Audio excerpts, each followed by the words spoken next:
Welcome to सफलता मंत्र। दोस्तों, पिछले कई क्लासेस से आप सभी लोग बार बार पूछ रहे थे कि संस्कृत व्याकरण के अंतर्गत धातु रूप शब्द रूप की क्लास कब होगी, कब पढ़ाएंगे। तो इसके पहले भी मैं आप लोगों के लिए क्लास ला चुका हूं, लेकिन आप लोग नए जुड़े हैं तो आप लोगों के लिए एक बार फिर से पूरी व्याख्या के साथ आज की क्लास में हम लोग सीखेंगे धातु रूप, लकार और वचन कि किस धातु के रूप किस प्रकार से बनाए जाते हैं। ये आपको समझना है, बहुत अच्छा संस्कृत का टॉपिक है, अच्छे से देखिएगा। और एक ही क्लास में 5 प्रकार के लकार आपको देखने हैं, वो सभी इसी प्रकार में के अंतर्गत कवर कर लेंगे, इसी क्लास में देख लेंगे। आप लोग क्लास को एंड तक देखिएगा और समझिएगा। अगर आपको कोई भी डाउट हो तो कमेंट बॉक्स में कमेंट करके तुरंत आप लोग पूछ सकते हैं। साथ ही साथ अगर क्लास पसंद आए तो शेयर कर दें। इसके अलावा दोस्तों 1500 क्वेश्चंस की एक अलग से सीरीज चल रही है। अगर आपने उस क्लास को ना देखा हो तो वहां से आप लोग उस क्लास को भी जरूर देख लीजिएगा। 3 पार्ट उसके आ चुके हैं, पर्यावरण के और बाल विकास के, जरूर देख लीजिएगा। तो चलिए दोस्तों आगे बढ़ते हैं। धातु रूप याद करने की सबसे आसान, सबसे बेस्ट ट्रिक। इसके अलावा अगर आप और कोई ट्रिक करते हैं तो आप भूल जाएंगे, लेकिन इसमें कभी भी नहीं भूलेंगे। तो सबसे पहले दोस्तों देखिए, संस्कृत व्याकरण में लकार जो होते हैं वो 10 प्रकार के होते हैं। कुल लकारों की संख्या जो होती है 10 होती है, लेकिन कुछ लकार इसमें पुराने समय में जो संस्कृत प्रयोग में लाई जाती थी, जो कि आपके महाकाव्य संस्कृत के लिखे गए उनमें प्रयोग में लाई जाती थी आदिकाल में। लेकिन वर्तमान काल में जो लकार प्रयोग में जाती हैं वो 5 लकारें हैं। इन 5 लकारों का ही प्रयोग किया जाता है। पांचों आपके सामने लिखी हुई हैं। 1 नंबर आपका सिर्फ यहीं से पक्का हो जाएगा, अच्छे से समझ लीजिएगा। क्या पक्का हो जाएगा? कभी कभी पूछ दिया जाएगा कौन सा लकार किस काल से संबंधित है, तो लट लकार जो होता है, समझ लीजिएगा अच्छे से, लट लकार जो है ये वर्तमान काल से संबंधित होता है। कौन सा लकार? लट लकार। दूसरा था लिट लकार। ला में देखिए ऋण लगा दिया, केवल बाकी सेम वही लिखा है। लिट लकार जो होता है ये भविष्य काल के लिए होता है। लट लकार वर्तमान काल के लिए, लिट लकार भविष्य काल के लिए। अगला आता है लंग लकार। लंग लकार होता है भूतकाल के लिए। तो लट लकार वर्तमान काल हो गया, लिट लकार भविष्य काल हो गया और लंग लकार हो गया भूतकाल के लिए। इसके बाद आगे बढ़ते हैं लोट लकार। लोट लकार होता है आज्ञार्थक के लिए, आज्ञावाचक के लिए या फिर आज्ञा काल के लिए, यानी कि किसी को आज्ञा देने के लिए, आदेश देने के लिए लोट लकार का प्रयोग किया जाता है। अंत में आता है विधिलिंग। विधिलिंग चाहिए के अर्थ में या फिर इच्छावाचक शब्दों में प्रयोग किया जाता है। जब इच्छा का अर्थ आ रहा हो किसी शब्द में, अपनी इच्छाओं को व्यक्त करने के लिए विधिलिंग लकार का प्रयोग किया जाता है। एक बार दोबारा से देख ले, वर्तमान काल लट लकार, भविष्य काल ऋट लकार, भूतकाल लंग लकार, आज्ञा काल लोट लकार और इसके बाद अगला है विधिलिंग इच्छा काल या फिर इच्छार्थक या चाहिए के अर्थ में। तो उम्मीद करते हैं इतना आप लोगों को अच्छे से समझ में आ गया होगा। चलिए आगे बढ़ते हैं। सबसे पहले लट लकार आप लोगों को कैसे याद करना है, हमने आपको बता दिया। वर्तमान काल के लिए प्रयोग होता पहली चीज। दूसरी चीज, सिर्फ आपको जो स्क्रीन पर दिख रहा है ये अंतिम वर्ण है। प्रत्येक जो भी आपको धातु रूप दिया जाएगा उसका अंतिम वर्ण है और ये लट लकार का है। इसके पहले आपको जो भी धातु दे दी जाए, लिख धातु, पट धातु, हंस धातु, गम धातु, वो इसके पहले लग जाएगी। लेकिन आपको अंत में यही शब्द लगाने, चाहे कोई भी आपको धातु दी गई हो लट लकार में। तो क्या लगते हैं? ती, ता, अंति। इस प्रकार से आप पढ़ेंगे इनको, और ऐसे नहीं याद करने, इस प्रकार से याद करने। ती, ता, अंति प्रथम पुरुष के हो गए। फिर आगे है मध्यम पुरुष। मध्यम पुरुष में सी, था, था ये है, और उत्तम पुरुष में आमी, आवा, आमा। ये 3 चीजें याद कर ली अगर आपने, तो किसी भी प्रकार के, किसी भी धातु के आपके लट लकार के रूप कंप्लीट हो जाएंगे। कम से कम 3 से 4 बार दोहराइए, रिपीट करिए और नोट कर लीजिए, तो आप कभी नहीं भूलेंगे। क्या है? ती, ता, अंति। अब जैसे मान लीजिए हमने आपको लिख धातु दे दी, तो क्या करेंगे? लिख आगे लिख देंगे, तो लिखति, लिखता, लिखंती, लिखसी, लिखता, लिखत, लिखामी, लिखावा, लिखामा। ये आपका लिख धातु का हो गया। अब इसका एक उदाहरण देख लीजिए, हंस धातु का लिखा हुआ है। तो हंस धातु का आप लोग कैसे याद करेंगे? हमने क्या बताया था? सिर्फ आपको अंतिम याद रखना। ती, ता, अंति, सी, था, था, आमी, आवा, आमा। अब इसके पहले आपको क्या लगाना है? हंस धातु लगाना है, हंसने के लिए जो प्रयोग की जाती है। तो क्या हो गया? हंसती, हंसता, हंसंती, हंससी, हंसता, हंसत, और लास्ट लाइन हो जाएगी आपकी हसामी, हसावा, हसामा। 3 पुरुष होते हैं, प्रथम पुरुष, मध्यम पुरुष, उत्तम पुरुष, और 3 वचन होते हैं, एक वचन, द्विवचन और बहुवचन। ये आपका लट लकार कंप्लीट हो गया वर्तमान काल। चलिए आगे बढ़ते हैं। लट लकार जो कि भविष्य काल के लिए हमने आपको बताया था, इसमें क्या करना है? देखिए मेन चीज आपको, अगर लट लकार समझ में आ गया है और आपको उदाहरण के आधार पर करना है तो आप डायरेक्टली उससे ही निकाल सकते हैं लिट लकार भी। लेकिन अगर आपको रूप देने तो आप लोगों को ये ट्रिक अच्छी लगेगी। देखिए जैसे सेम उसमें था ती ता अंति, सी था आमी आवा आमा, सेम वही चीज है, इससे लगा दिया गया। ई की मात्रा चढ़ जाएगी, जो भी आपको वर्ण दिया जाएगा, जो भी आपको धातु रूप दिया जाएगा उसमें ई की मात्रा चढ़ जाएगी छोटी ई की, और इससे और लग जाएगा, स्या लग जाएगा। तो जैसे कि बात कर ले हम लोग लिख की, तो लिखिष्यति लिखिष्यतः लिखिष्यन्ति, लिखिष्यसि लिखिष्यतः लिखिष्यत, लिखिष्यामि लिखिष्यावः लिखिष्यामा। हमने क्या बताया, ती ता अंति सेम रहेगा लट लकार वाला, इसीलिए इसको बाद में बता दिया लट लकार के, ताकि आपको दोनों साथ में बिना टेंशन के बिना परेशानी के याद हो जाएं। बस इतना समझिए, अगर आपने अच्छे से समझ लिया तो आधी आपकी व्याकरण यहीं पर खत्म हो जाएगी। क्योंकि व्याकरण का कोई भी टॉपिक आप लेंगे तो बिना क्रियाओं के बिना धातुओं के पूरा नहीं होता। और अगर आप एक बार समझ गए कि ये कौन सी लकार का कौन से काल में बना हुआ है तो आप लोगों को आसानी से आंसर निकालने में उतनी ही आराम रहेगी, जल्दी से आप लोग आंसर निकाल सकते हैं।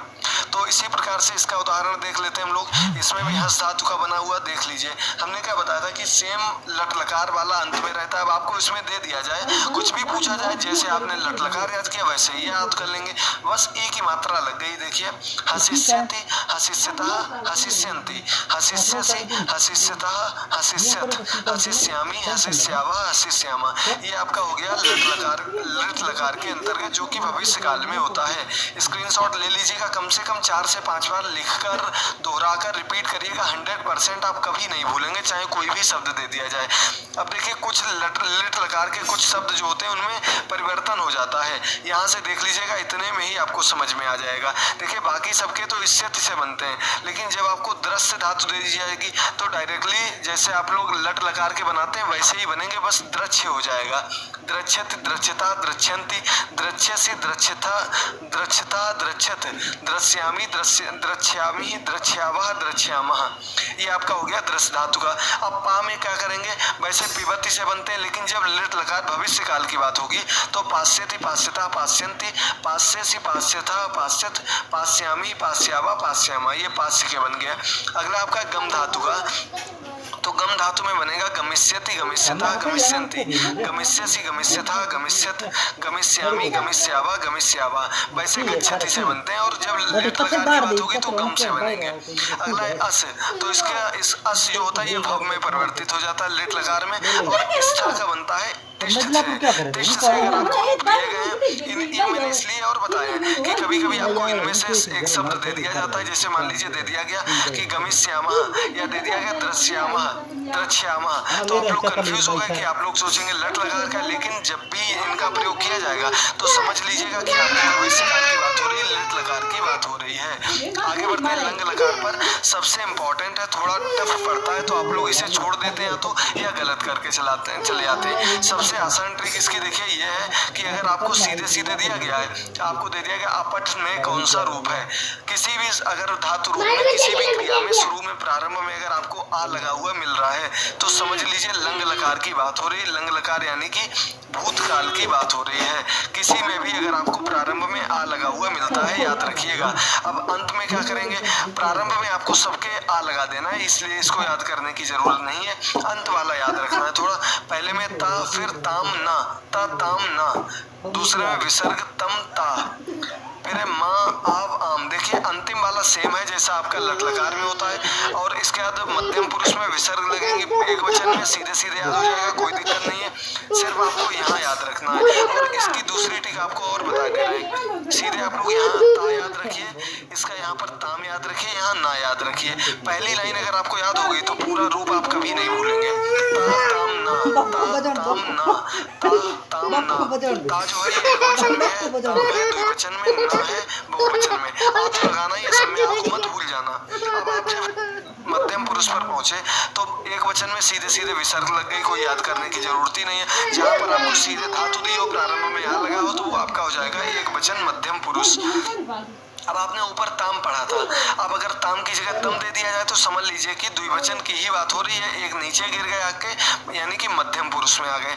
अब ऊपर ना था, यहाँ ता आ गया बिना हलंत के। हलंत का भी याद रखिएगा कहाँ लग रहा है कहाँ नहीं लग रहा है। तो ये आपका हो गया मध्यम पुरुष बहुवचन दोहराते रहिए, निश्चित याद हो जाएगा। ये मत सोचिए कि कैसे करेंगे, कठिन है, याद नहीं होगा, 100% याद हो जाएगा। मेरा भी संस्कृत कोई मेन सब्जेक्ट नहीं है, लेकिन मैंने भी यही कोशिश करके याद किया था और आज आप लोगों के लिए इतना कुछ लेकर आ रहा हूँ। सभी नोट्स जो आपके लिए लेकर आ रहे हैं ये सभी मैंने स्वयं तैयार करवाए हैं या किए हुए हैं, तो अच्छे से देखिएगा। और इसके अलावा दोस्तों मैंने आपको बताया था कि एक मैंने बुक आप लोगों के लिए तैयार की है। अगर आपको उसकी PDF फाइल चाहिए हो तो मैं आपको इंस्टा मोजो एक ऐप है उसका लिंक दे दूंगा, एक वेबसाइट है उसका लिंक दिया रहेगा, वहां पर जाकर आप पेमेंट करके उस पूरी बुक को, उसमें लगभग आपको 1500 से 1600 क्वेश्चन मिलेंगे और उसके ऊपर क्वेश्चन है और जितने भी इंपॉर्टेंट टॉपिक हैं, चाहे वो हिंदी हो, इंग्लिश हो, GK हो और भी जो भी आपके टॉपिक हैं, बाल विकास, शिक्षण कौशल, जीवन कौशल, सब कुछ उसके अंतर्गत दिया गया है। अब उत्तम पुरुष में आता है माँ, आव, आम। चलिए इसका उदाहरण देख लेते हैं। पठ धातु का दिया गया, पठ याद कर लिया तो सब याद हो गया। पठ धातु ही आपको सबसे पहले याद कराया जाता है। तो पठ धातु हो गई आपकी, हमने क्या बताया, सब में देखिए आ लग गया, प्रारंभ में कुछ नहीं याद करना है। अंत में क्या लगा, ता, ताम, ना, विसर्ग, तम, ता, तो क्या हो गया, अपठ, अपठताम, अपठन, अपठ, अपठतम, अपठत, अपठाम, अवठाव, अवठाम। अवठम है यहाँ पर, ये याद रखिएगा बस कि यहाँ पर अवठम होगा, बाकी में अवठाव और अवठाम होगा और किसी में हलंत नहीं होगा, सिर्फ अवठम में होगा। तो एक बार दोबारा रिवाइज कर लीजिएगा। अपठ, अपठताम, अवठन, अपठ, अपठतम, अपठत, अवठम, अवठाव, अवठाम। ये आपका लट लकार कंप्लीट हो, लंग लकार कंप्लीट हो गया। तो दोस्तों उम्मीद करते हैं आपको अच्छे से समझ में आ गया होगा, पूरा टॉपिक पूरा क्लियर हो गया होगा कि कैसे क्या किया जा रहा है। अब चलिए आगे बढ़ते हैं लोट लकार पर। लोट लकार हमने किस लिए बताया था, ये आपका बताया था आज्ञावाचक के लिए। तो इसमें क्या करेंगे, लोट लकार में देख लीजिए जल्दी से, तू, ताम, अंतु। जैसे ती, ता, अंति था, उसी प्रकार से तू, ताम, अंति। इसकी दूसरी ट्रिक है, जब भी आपको ऊ की मात्रा लगी हुई मिल जाए किसी भी शब्द में, किसी भी धातु रूप में, वो समझ लीजिए आपका लोट लकार का है। तो तू, ताम, अंतु, आ, तम, ता, आनि, आव, आम। लास्ट वाला सब में सेम होता है। लास्ट वाला जैसे कि कुछ शब्द रूप होते हैं वो सेम होते हैं, ठीक उसी प्रकार से कोई भी रूप दे दिया जाए, लास्ट वाला हमेशा आपका यही रूप रहता है, सेम रहता है। दोस्तों अगर क्लास पसंद आए तो अधिक से अधिक शेयर करिएगा, रिवाइज करिएगा और पिछली क्लासेस के कुछ लिंक आपको नीचे दिए गए हैं, संस्कृत की हैं, अन्य सब्जेक्ट की हैं, अलग अलग प्लेलिस्ट बनी हुई हैं, उन क्लासेस को जरूर देखिएगा। तो क्या है, तू, ताम, अंतु, आ, तम, ता, आनि, आव, आम। मैं आपको इतना टाइम इसलिए दे देता हूँ ताकि आप लोग एक दो बार रिवाइज कर लें। सुनिए ना मेरी बात इतना, लेकिन रिवाइज जरूर करते रहिए। तू, ताम, अंतु, आ, तम, ता, आनि, आव, आम। तो इसमें देखिए पठ धातु के देख लेते हैं रूप एक बार फिर से, क्या कर दिया गया देखिए जल्दी से। पठतु, पठता, पठतु, पठताम, पठंतु। तू, ता, अंतु था तो पठतु बन गया, पठताम बन गया, पठंतु बन गया। अब क्या, पठ, पठतम, पठत, पठानी, पठावा, पठामा। ये आपके पठ धातु के पूरे रूप बन गए। पठतु, पठताम, पठंतु, पठ, पठतम, पठत, पठानी, पठावा, पठामा। ये आपका बन गया किसका है, लोट लकार के अंतर्गत। इतना ही। अब आपको हंस दे दिया जाए चाहे लिख दे दिया जाए। अब चलिए पहले क्वेश्चन आपसे पूछते हैं जिसका आंसर आप लोगों को कमेंट बॉक्स में देना है। आपको बताना दोस्तों कौन सी धातु पूछे, पा धातु का लंग लकार का प्रथमा विभक्ति बहुवचन का रूप क्या होगा। प्रथम विभक्ति प्रथम पुरुष बहुवचन का रूप क्या होगा। पा धातु दी गई है, याद रखिएगा पा धातु कैसे बनेगा ये आपको याद रखना है। पा धातु का प्रथम पुरुष बहुवचन और लंग लकार यानी कि भूतकाल वाला रूप याद करना है। एक बार फिर से इसको दूसरे रूप में देख लेते हैं। हसतु, हसताम, हसंतु, हस, हस्तम, हसत, हसानी, हसावा, हसामा। इस प्रकार से कोई भी रूप हो आप याद कर लेंगे। आगे बढ़ते हैं। सबसे अंत में विधिलिंग लकार आ गया, चाहिए के अर्थ में जो प्रयोग किया जाता है। क्या आ गया, विधिलिंग लकार। इसमें इसकी सबसे अच्छी ट्रिक, बिल्कुल कुछ भी नहीं याद करना, चाहे कुछ ना आता हो, इतना याद रखिए एक ही मात्रा लगेगी हमेशा और किसी में नहीं लगती है। सभी वचन में, सभी पुरुषों में एक ही मात्रा जरूर लगती है। तो कैसे लिखा गया देख लीजिए। एत, एताम, एयु, एत, एताम, एयु, ए, एतम, एत, एयम, एव, एम, ये देखिए बिल्कुल सेम है वैसा ही, बस आपको एक ही मात्रा लगा देना है, बाकी कोई डिफरेंस नहीं है। अच्छे से 2-3 बार रिवाइज करेंगे तो आपको खुद समझ में आने लगेगा कि कोई भी विभक्ति वचन, कोई भी लकार अलग नहीं है, सब एक दूसरे से कहीं ना कहीं कनेक्टेड है। अगर आप थोड़ा सा एक दूसरे से रिलेशन बना लेंगे तो आपको सभी आसानी से याद हो जाएंगे। चलिए आगे बढ़ते हैं, देखते हैं इसका उदाहरण। पठ धातु का दिया गया है, क्या है? पठेत पठेताम पठेयु, पठे पठेतम पठेत, पठेयम पठे पठेम। अब देख लेते हैं दूसरे का, लिखेत लिखेताम लिखेयु, एत लगा है, हमने क्या बताया, एक ही मात्रा जरूर आएगी, तो हो गया लिखेत लिखेताम लिखेयु, लिखे लिखेतम लिखेत, लिखेयम लिखेव लिखेम। ये आपका किसका बन गया दोस्तों, याद हो गया, विधिलिंग लकार का रूप है ये दोस्तों। आज की क्लास के आपके सभी धातु रूप कंप्लीट हो गए हैं। उम्मीद करते हैं आपको पूरा अच्छे से समझ में आ गया होगा, पूरा टॉपिक क्लियर हो गया होगा। सिर्फ आज की क्लास में आपको धातु रूप अच्छे से समझाने थे। काफी लोग बार बार कमेंट कर रहे थे, मैसेज करके पूछ रहे थे। अगर आप लोग अभी तक टेलीग्राम ग्रुप से ना जुड़े हैं तो उसका लिंक भी दिया हुआ है, वहां से आप लोग जरूर जुड़िएगा। बस जो क्वेश्चन पूछा है उसका आंसर अधिक से अधिक संख्या में कमेंट बॉक्स में